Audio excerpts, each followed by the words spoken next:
Bemorimiz kelibdilar. L4, L5 umurtqani siljib ketgan. Buni operatsiya qilamiz deyishgan ekan. Hozir bemor biz oldimizga kelganlar.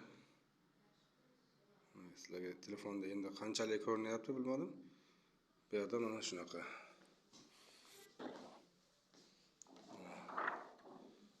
Qo'lga olib turing. Mana suyak shundoq ham bilinib turibdi mana. Juda chiqib qolgan juda mana. Mana bu yer cho'kib ketgan. Juda umurtqa. Bu opamiz tug'ruq vaqtlari bo'lgan.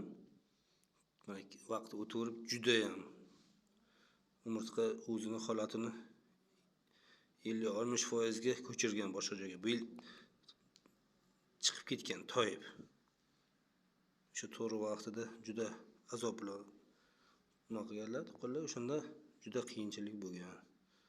Nasib bo'lsa ko'rib, inshaalloh agar hozir bu shu chidayman shu og'riqlarga hammasiga desa, keyin biz ko'rib inshaalloh nima qilib beramiz, davolab beramiz.